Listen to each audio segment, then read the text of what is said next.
Assalamualaikum warahmatullahi wabarakatuh. Berjumpa lagi hari ini. Kita akan belajar materi pendidikan agama Islam dan budi pekerti untuk kelas 6. Silahkan disiapkan bukunya. Mari kita belajar bersama-sama. Namun sebelum belajar, mari kita berdoa kepada Allah Subhanahu wa taala. Berdoa mulai. Bismillahirrahmanirrahim. Raditu billahi rabba wa bil islami dina wa bi Muhammadin nabiyya wa rasula.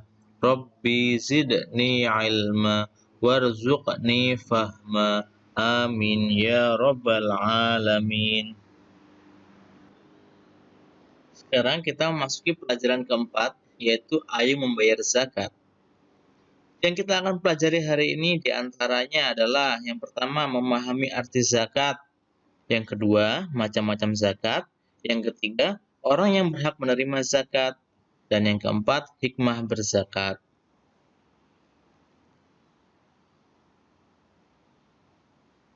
Yang pertama, makna zakat. Zakat secara bahasa berarti suci, subur, berkembang. Menurut istilah, zakat berarti mengeluarkan sebagian dari harta tertentu yang telah mencapai nisab kepada orang yang berhak menerimanya. Zakat juga memiliki 4 kandungan makna. Yang pertama, at-tahuru, artinya menyucikan. Makna ini menegaskan bahwa orang yang selalu menunaikan zakat ikhlas karena Allah Subhanahu wa taala semata, maka Allah akan membersihkan dan menyucikan baik harta dan jiwanya. Yang kedua, al-barakatuh, artinya dilipatkan keberkahan oleh Allah Subhanahu wa taala. Makna ini menegaskan bahwa orang yang selalu membayar zakat, hartanya akan selalu dilimpahkan keberkahan oleh Allah Subhanahu wa taala, kemudian keberkahan harta ini akan berdampak pada keberkahan hidup.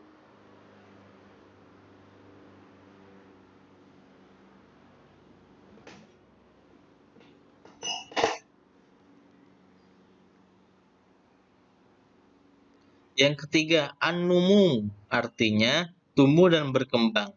Makna ini menegaskan bahwa orang yang selalu menunaikan zakat, hartanya dengan izin Allah akan terus tumbuh dan berkembang. 4. As-solahu, artinya beres atau keberkahan. Maknanya yaitu bahwa orang yang selalu menunaikan zakat, hartanya akan selalu beres dan jauh dari masalah. Nah, ini adalah 4 hal mengenai makna zakat. Maka tidak ada ruginya bagi kita untuk berzakat. Tunaikanlah zakat karena menunaikan zakat itu hukumnya wajib bagi seorang muslim. Yang kedua, kita akan membahas macam-macam zakat. Yang pertama, zakat fitrah. Zakat fitrah adalah mengeluarkan beras atau bahan makanan pokok lainnya sebesar 2,5 kg atau 3, liter setiap orang. Zakat fitrah dilaksanakan pada tanggal 1 Ramadan hingga menjelang Idul Fitri.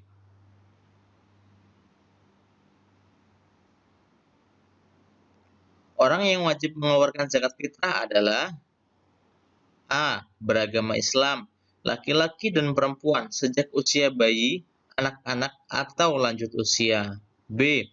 Memiliki penghasilan yang cukup untuk kebutuhan sehari-hari. Zakat fitrah untuk anak-anak menjadi tanggungan bagi orang tua mereka. C. Orang itu masih hidup sampai akhir Ramadan.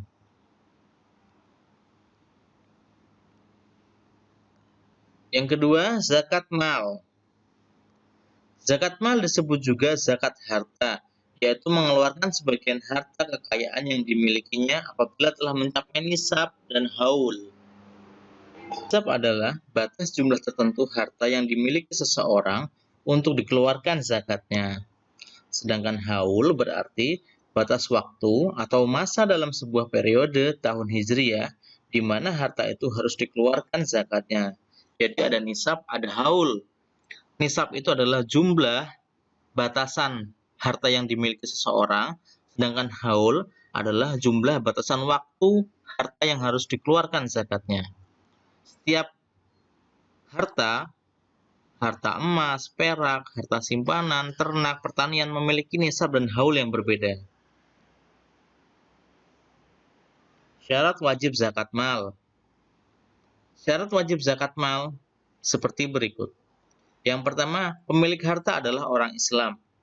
Yang kedua, pemilik harta telah balik dan berakal, tidak gila. Yang ketiga, harta tersebut termasuk dari jenis-jenis harta yang wajib dizakati. Keempat, harta tersebut telah mencapai 1 tahun atau nisab. Telah mencapai 1 tahun atau haul. Yang kelima, harta tersebut milik sendiri.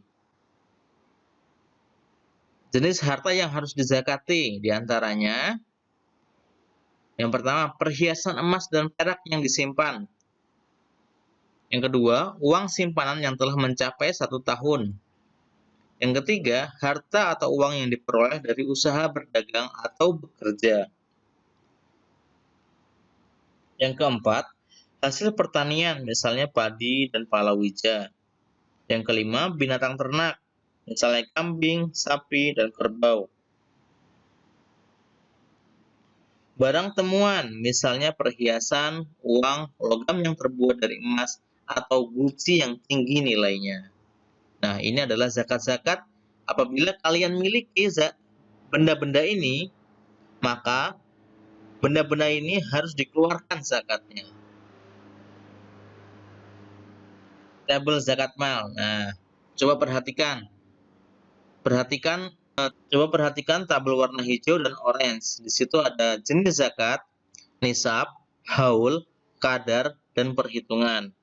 Perhatikan. Zakat penghasilan. Nisabnya 85 gram emas. Nisab itu adalah batasan minimal harta yang dimiliki. Sedangkan haul itu adalah batasan waktu. 1 tahun. Kadar yang dikeluarkan 2,5%. Perhitungan penghasilan dikali 2,5%. Nah, Bapak akan jelaskan. Jadi, apabila kita memiliki penghasilan, sudah bekerja, dan selama setahun gaji kita senilai dengan 85 gram emas, ini harus dikurangi dengan kebutuhan ya. Misalnya gaji kita sebulan 3 juta. 3 juta dikali 12 adalah 36 juta. Gaji kita setahun 36 juta. Dikurangi kebutuhan kita selama setahun kira-kira 30 juta misalnya. Maka ada sisa 6 juta. Apakah ini harus mengeluarkan zakat? Maka jawabannya tidak. Karena 6 juta ini belum termasuk kepada 85 gram emas. Jadi kita tidak perlu berzakat. Yang kedua, zakat perdagangan. 85 gram emas, sama. Perhitungannya sama dengan penghasilan tadi. Apabila sudah setahun, sudah dihitung, pengeluarannya masih ada sisa.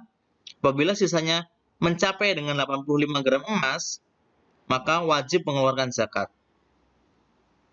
Zakat emas dan perak. Zakat emas 85 gram apabila kita mempunyai simpanan emas senilai 85 gram, dalam waktu setahun emas ini tidak keluar atau tidak kita jual, maka kita wajib zakat 2,5% dari emas yang kita miliki. Kalau perak, batasnya adalah 595 gram dari perak yang kita miliki selama setahun, maka dikeluarkan 2,5%.